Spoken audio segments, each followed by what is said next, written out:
siapa aja di sini? 2 lawan 3. Bakal coba dijam shot ke satu orang. Sulit banget posisinya dari Post Sniper. Bakalan ada Father juga. Apa yang berusaha dapetin Fearless. Keluar zona aja. Aide udah sulit banget posisinya. Dikejar oleh seorang Father dan akhirnya ternyata ini malah menjadi buya untuk itu Stone Age Loot Crate.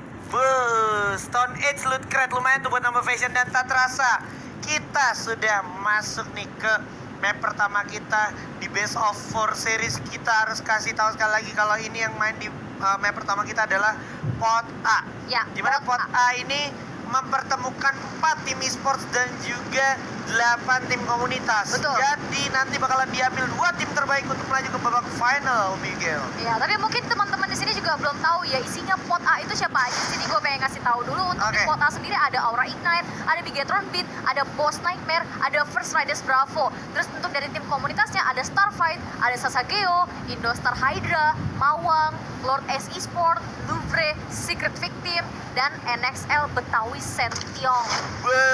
NXL Betawi Sentiong. Mantap kali ini untuk teman-teman komunitas yang akan bertanding. Dimana kalau kita perhatikan juga sebenarnya pesawat dari arah Sentosa menuju ke arah Sipir tadi ya. Ya.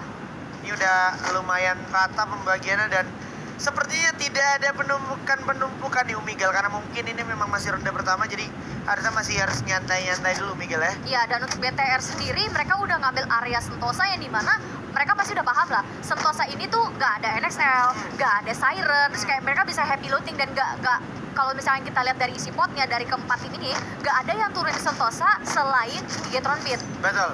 Nah ini bisa jadi satu keuntungan juga untuk Bigetron karena kalau kita tahu sebelumnya kan petting dari Bigetron kalau nggak masalah trik Pochinok ya nggak sih, dan dia ambil Sentosa sekarang pettingnya bakalan enak banget nantinya kalau seandainya orang-orang yang dari Pochinok kelar, kalau dia nggak naik ke pick dia geser ke Factory biasanya. Iya, dan ternyata untuk Pochinok sendiri itu udah di take over sama Sasageo dan kita akan beralih ke Indostar Hydra yang nge-take over area Factory. Kayaknya mereka juga untuk di Factory paling looting tipis-tipis, habis itu mereka pindah ke Mars Electric. Menurut gue sih ini fine ya, cukup oke karena kadang-kadang kan ada beberapa tim yang karena mereka tahu Mars Electric Factory itu dekat, mereka split 2, jadi 2 looting di Mars Electric, 2 looting di Factory. Tapi ternyata dari tim ini nih, Indostar Hydra ini kayak bakalan ketemu sama tadi tim Sasageo yang turun dari Pochinok. Yes. Dan mereka benar-benar sama-sama lomba-lomba lari ke arah Mars Electric duluan, sepertinya mengamankan kompon tujuannya nih ya, Miguel. Dan kalau dilihat-lihat kayaknya kedua tim benar-benar sangat respect sampai akhirnya dia nggak saling bertubrukan, tapi satu lagi mau nggak mau harus bertubrukan udah terlihat cukup jelas lah. Dipegang dulu vektornya ke penembak dar ke arah depan K dari Indostar Hydra. Untuk seorang Afif XD menarik diri dulu terlalu beresiko soalnya kalau seandainya dia stay along di sana dan udah ada Penta juga yang bersiap berjaga di arah sebelah kanan. Tembak dulu dengan 1 MP5-nya dan sekarang sudah saling mengatur posisi Miguel. Iya, tapi seenggaknya informasi itu benar-benar udah masuk ke dari tim Sasageo kalau misal ada satu tim full yang berdempetan di dekat si Afif, dan ternyata Taka juga sudah mengambil posisi untuk seenggaknya bisa kasih coverage fire in case terjadi sesuatu sama Afif, dan satu temannya lagi juga udah bersiap. Ini dari kedua belah pihak tim udah mulai settle ya sama posisi masing-masing. Kalau bisa tinggal nunggu siapa nih yang mau buka fire duluan. Oke, siapa yang buka firing duluan, dan posisinya menurut gue untuk Sasageo sih enak banget karena dia nggak di pojokan. Kalau seandainya dia mau narik ke belakang pun masih banyak kompon-kompon untuk berlindung, itu satu. Yang kedua, kalau seandainya dari player Indostar Hydra-nya bakalan coba ngeras, itu mainin groundingnya juga enak banget ya, karena kembali lagi lu bisa saling cover cepet juga ya. Iya, kalau misalnya secara posisi memang iya lebih kuat, tapi kalau menurut gue sendiri kalau untuk dari posisinya si Indostar Hydra sendiri, mereka benar-benar splitnya agak satu orang agak jauh ini untuk ngejaga satu orang yang ngeflank. Karena kalau misalkan Sasageo sendiri kan dia split 2 kan, ada rencana mau ngeflank kanan nih kalau gue lihat, dan itu udah dijaga dulu sama Ki. Kalau malah sebaliknya. Nah, tapi kalau Ki bisa nahan in case salah satu deh ngeflank, ini benar-benar pembuka yang bagus banget untuk warnya Indostar Hydra.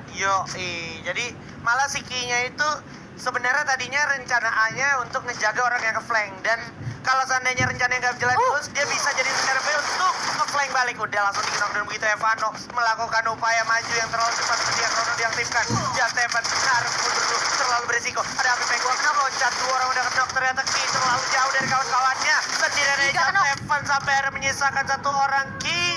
dan harus menarik diri. Sayang sekali Indostar Hydra sepertinya kehilangan momentum dan juga sedikit kesulitan untuk melakukan komunikasi, Miguel ya. Iya, kalau gua rasa si Vano Ez ini kayaknya nggak pakai IndiHome paket gamer sih. Soalnya gini, tadi pas dia maju sebenarnya itu tatapan muka tuh udah depan-depanan Jelas. banget, tapi dari Vanonya sendiri dia tuh bener-bener nggak siap, dia nggak pegang senjata, open fire pun enggak, dan dia pasrah aja ditembaknya. Tapi ada danger zone yang bukan mitos yang langsung kenokin Peri XD. Ini Mimi Peri XD kayaknya belum pakai Indihome paket gamer juga. Kalau lu pakai Indihome paket gamer, danger zone tuh biasanya cabut ya. Iya, Nggak mau cabut, nggak mengampiri mau. orang-orang yang udah install Indihome paket gamer. Betul. Oke. Dan kalau udah kayak gini berarti advantage didapetin sama teman-teman dari Sasageo. Tapi sepertinya Sasageo nggak boleh senang sampai situ karena Nggak boleh senang. Bigetron udah kelar, udah tajir looting di area Sentosa dan dia bakalan langsung datengin ke arah Mars Electric. Gimana kalau udah lihat circle yang kayak gini jadi inget FML season 1 ya. Season 1 nih momen yang mana nih? Wah, itu momen-momen yang masih ada era-era Bigetron, masih kuat-kuatnya juga gitu kan, belum sama roster terbarunya gitu. Terus bukan ini Summer League.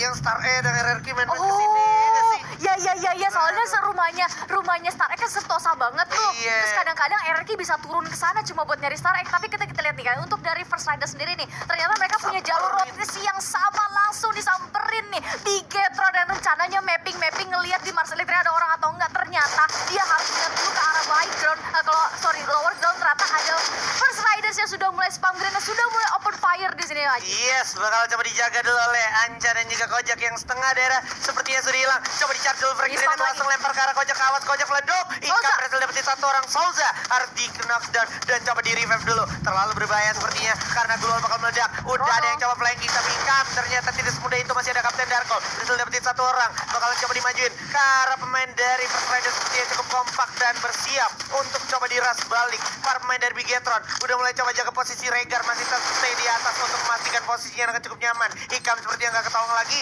Loncat aja Anca, tengah dari udah hilang. Rombak bakal jadi target selanjutnya. Bakal coba lagi dibalikin. Fireback dan udah ada Krono juga yang aktif ke Regar. Sekarang mundur dulu ke belakang. Terlalu berisiko coba trapping dan Regar langsung coba loncatin lagi. Dengan satu MP5 Bigetron Beta harus puas di posisi ke-12 tanpa harus mendapatkan 1 poin kill pun, Miguel. Menurut gua tadi kalau untuk dari Bigetron sebenarnya udah bagus. Jadi Betul. ketika visionnya dari First Rider sendiri itu ketutupan sama Gluol, Ikam itu udah masuk. Dia nge-flank, coba curi satu orang. Tapi sayangnya Bigetron 3 orang lainnya terlalu fokus di atas. Gak ada yang backup si Ikamnya. Jadi percuma Ikam colong satu orang dikenokin karena gak ada yang follow up. Akhirnya Ever follow up lebih cepet, akhirnya malah berbalik. Ikam yang dikenokin, posisi dibalikin juga. Tapi pinternya First Rider adalah ketika dia tahu mungkin ada satu informasi, gue udah kenok satu, ada satu orang di sebelah kiri gue. Mereka langsung tutup.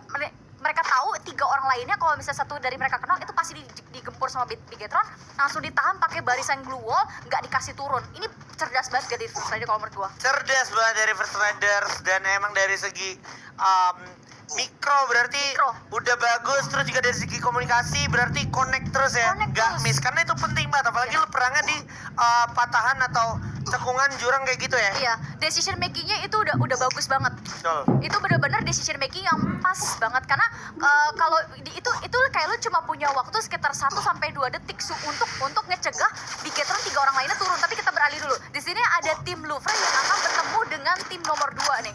Oke, bakal coba ditarik dulu ke belakang sepertinya Sipit. Telat banget, posisinya cukup sulit dan di depan udah ada teman-teman dari victim Mirser Zo dan ada Danis yang sepertinya bakalan baru coba datang join. Terlalu berbahaya. Ada John juga yang siap memantau dari arah samping hanggar. Udah mulai menarik diri satu sama lain karena memang posisinya cukup sulit walaupun blue zone, tapi sudah mulai coba dijagain oleh para pemain dari victim. Di depan juga dari samping kiri ada satu orang Dani sepertinya tidak sadar, langsung coba disergap aja. Dwi berhasil mendapatkan satu orang dari Louvre dengan P90 nya, misalkan WJ Gasin dan juga John yang akan segera menarik diri ke arah circle yang paling belakang dan paling jauh harusnya, Miguel. Terlalu terburu-buru nggak sih buat Louvre sekarang masukkan satu masuk coba nge-scout nggak selamat ya udah, tapi tiba-tiba satu pakai launchpad langsung terjun gitu aja, padahal informasi mereka juga belum jelas posisi setiap member dari secret victim itu di mana aja. Apalagi tadi 2 orang tuh udah jaga di high ground dulu di atas kontainer.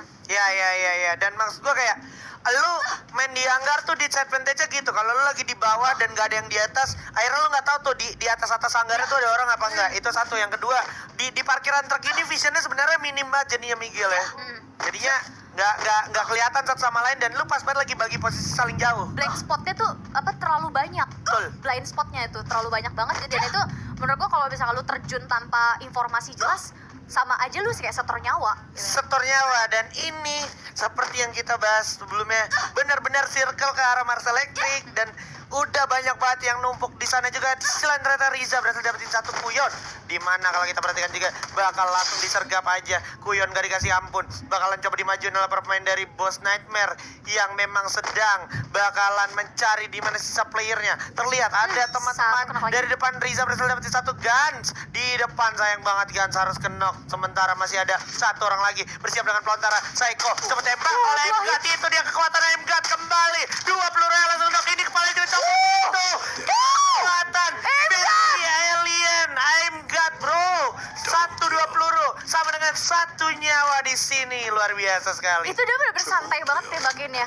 M-God, gue udah lama banget gak ngeliat M-God di performa pick ini. Gue kayak udah lama banget gak ngeliat kayak one shot one kill ya dia. Dan Boss Nightmare sendiri juga gue rasa ini bener-bener mereka udah dapetin kembali tempo permainannya, firepower mereka yang sesungguhnya. Dan kita lihat di sini ternyata dari NSL Betawi Sentinel ini sudah berbentrokan dengan dari tim LA nih. Iya. Long Esport kan?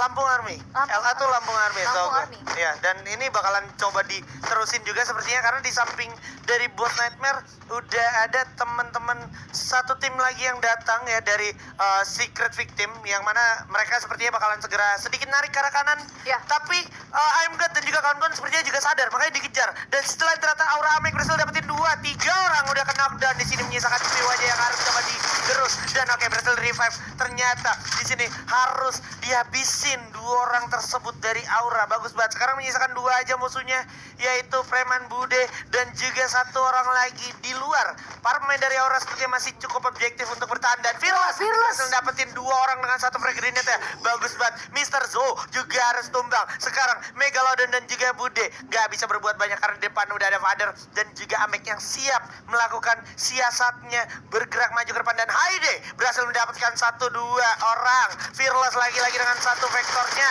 bakal dapat disergap. Ini bakal menjadi makanan selanjutnya untuk Boss Nightmare. 8 poin kill.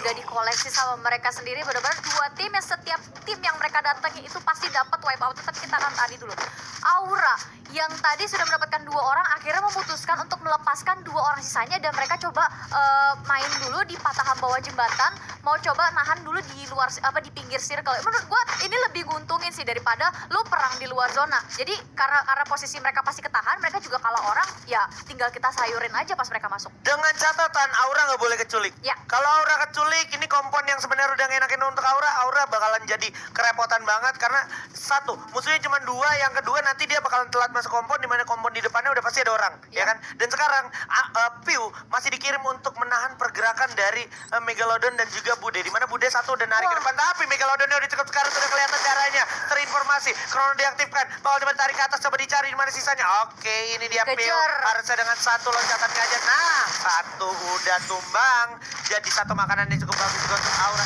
Esports. Dan yes, sepertinya mereka udah harus objektif untuk masuk circle berikutnya sebelum orang-orang di depan seperti tim-tim First Raiders Bravo itu natakin ya. Dan ternyata ada Boss Riza dengan pelontara siap langsung nembak ke arah depan.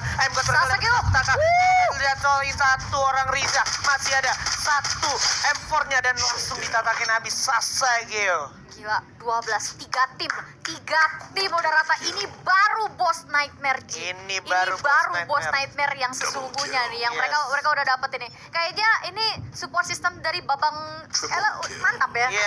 Sudah mulai mengembalikan ya. Don Skyla memang sudah kembali hadir dan ternyata udah ada Piu Easy juga yang harus jatuh oleh Vince, di mana Souza berhasil dapetin 1 orang.